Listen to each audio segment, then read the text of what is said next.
लोकसभा चुनाव के पहले और विधानसभा चुनाव के ठीक पहले नीतीश कुमार को पहले अपनी कुर्सी बचानी होगी। नीतीश कुमार को चुनाव के मैदान में उतरना होगा और खुद जीत हासिल करके आना होगा, वरना मई के बाद नीतीश कुमार मुख्यमंत्री नहीं रह पाएंगे। क्योंकि मई में मुख्यमंत्री बने रहने के लिए नीतीश कुमार को जीतना होगा। नीतीश कुमार विधान परिषद के सदस्य और उनका कार्यकाल मई में खत्म हो रहा है, मई के पहले सप्ताह में। और मई के पहले सप्ताह के लिए अभी मार्च के दूसरे सप्ताह में चुनाव की प्रक्रिया से नीतीश कुमार को जूझना होगा। नीतीश कुमार को नामांकन फॉर्म भरना होगा, स्क्रूटनी तक इंतजार करना पड़ेगा। और तब जब नीतीश कुमार मार्च के दूसरे सप्ताह में नामांकन पर्चा दाखिल करेंगे, यह तब होगा जब लोकसभा चुनाव की डुगडुगी बजने वाली है। तो लोकसभा और विधानसभा चुनाव के ठीक पहले नीतीश कुमार को पहले अपनी सीट बचानी होगी, खुद चुनाव लड़ना होगा और जीत हासिल करनी होगी। दरअसल बिहार विधान परिषद के अंदर जो है 11 सीटों पर वोटिंग होने जा रही है और इन 11 सीटों के लिए इलेक्शन कमीशन ने नोटिफिकेशन जारी कर दिया है और बता दिया है कि किस दिन जो तारीख है वो वोटिंग की है और किस दिन नॉमिनेशन की है। नॉमिनेशन के साथ साथ नामांकन के साथ साथ नीतीश कुमार ही नहीं बल्कि बिहार के पूर्व मुख्यमंत्री राबड़ी देवी को भी अपनी कुर्सी बचानी होगी। विधान परिषद में नेता विरोधी दल की कुर्सी उनके कंधों पर है और विधान परिषद के अंदर नेता विरोधी दल की कुर्सी के साथ साथ राबड़ी देवी को 10 सर्कुलर वाला जो घर मिला है उसको भी बचाना होगा। और यह तब संभव है जब राबड़ी देवी चुनाव जीत कर आती हैं। बिहार विधान परिषद के अंदर 11 सीटों पर जो वैकेंट सीटें हो रही हैं उन सीटों पर चुनाव होना है और इसके लिए अधिसूचना जारी कर दी गई है। इन 11 सीटों का अंकगणित इस कदर है, जो चुने हुए विधायक होते हैं वो वोट करते हैं और फिलहाल विधानसभा के अंदर जो संख्या है उसके अनुसार नीतीश कुमार राबड़ी देवी विधानसभा में वापस चुनकर आ जाएंगे बड़े आसानी से। तो नीतीश कुमार भले ही चुनाव जीत जाएंगे, राबड़ी देवी भले ही चुनाव जीत जाएंगी या चुनाव की नौबत नहीं आए, लेकिन चुनाव की प्रक्रिया से उनको गुजरना होगा। अगर बिहार विधान परिषद के अंदर 11 ही उम्मीदवार मैदान में उतरते हैं तो 11 निर्विरोध चुने जाएंगे, यह तय है। नीतीश कुमार नहीं चाहेंगे कि उनकी कुर्सी पर चुनाव की स्थिति बने, लिहाजा नीतीश कुमार चुनाव से दूर रहना चाहते हैं और इस पूरी प्रक्रिया में नीतीश कुमार निर्विरोध अगर चुने जाएंगे तो राबड़ी देवी भी निर्विरोध ही चुनी जाएंगी। हालांकि बिहार विधानसभा के अंदर जो संख्या है वो ये है कि 45 सीटों की जेडीयू के पास तकरीबन 21 विधायकों का समर्थन चाहिए एक सीट के लिए। तो इस बार नीतीश कुमार को विधान परिषद के अंदर 2 सीट मिल जाएगी आसानी से, जिस पर वो जीत हासिल कर लेंगे। उसमें नीतीश कुमार के साथ एक और भी उम्मीदवार जेडीयू का हो सकता है।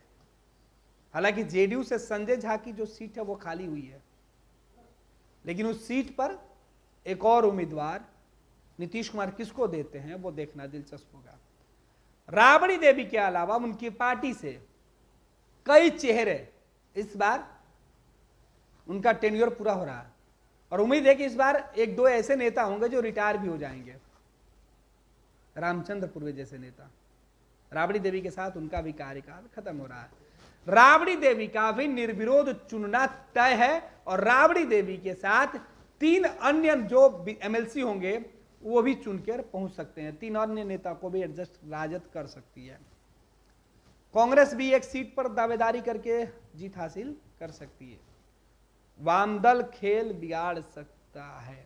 अगर वामदल का जो समर्थन है वो रहा तो तेजस्वी यादव आसानी से बहुमत का आंकड़ा पा लेंगे।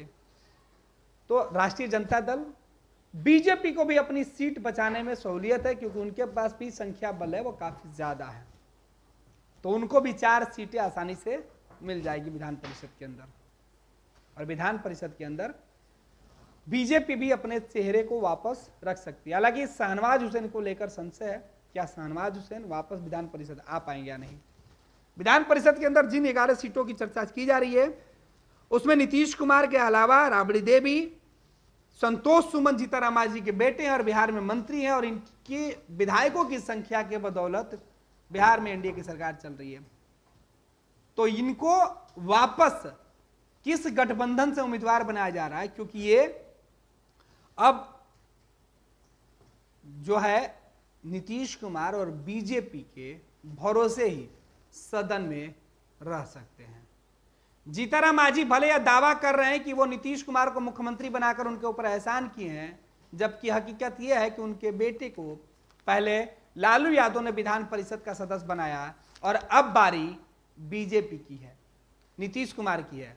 अगर उनके बेटे को मंत्री बनाए रखने की जिम्मेवारी होगी तो उनको एमएलसी बनाना होगा, वरना उनकी कुर्सी खतरे में होगी। आगे आपको बता देते हैं कि जो दूसरे महत्वपूर्ण चेहरे हैं उसमें संजय झा राज्यसभा के सांसद हो चुके हैं तो वो सीट खाली हो चुकी है, खाली दनवर है।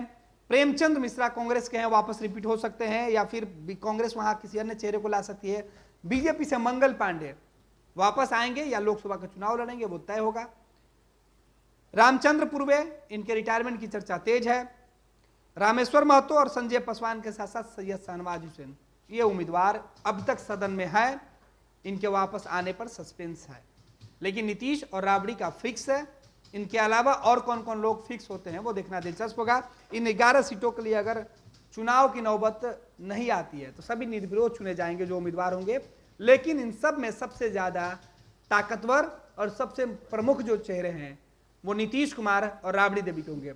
नीतीश कुमार को बिहार के मुख्यमंत्री बने रहना है तो विधान परिषद का चुनाव जीतकर हर हाल में वापस आना होगा, एक कड़े मार्ग में रहना है। तो राबड़ी देवी को 10 सर्कुलर आवास में रहना है तो विधान परिषद में चुन कर आना होगा और नेता विरोधी दल की कुर्सी पर काबिज होना होगा, वरना परिषद की कुर्सी भी जाएगी और 10 नंबर का बंगला भी। ये लो मुंह मीठा करो, आज मैंने अपना जॉब छोड़ दिया, अब हम पूर्णिया वापस जाएंगे। जॉब छोड़ दिया है? मतलब ये घर कैसे चलेगा, हम करेंगे क्या और माँ बाबूजी क्या बोलेंगे? इसलिए मैं एक और मिठाई का डब्बा लाया, अपने बिजनेस के लिए लोन अप्रूव हो गया। अरे लोन अप्रूव हो गया वो तो ठीक है, लेकिन पूर्णिया में हम रहेंगे कहाँ? अपना घर भी तो नहीं है वहां। इसलिए तो एक और मिठाई का डब्बा अलग से लाया हूं। हमने पूर्णिया में घर ले लिया है, पूर्णिया के ई होम्स पैनोरमा में। पूर्णिया में पैनोरमा ग्रुप लेकर आए हैं ई होम्स पैनोरमा, बड़ा घर, आलीशान जिंदगी और अत्याधुनिक सुविधाओं के संग। अरे अरे अब क्यों मुंह मीठा करवा रही हो? क्योंकि हम घर वापसी जो कर रहे हैं।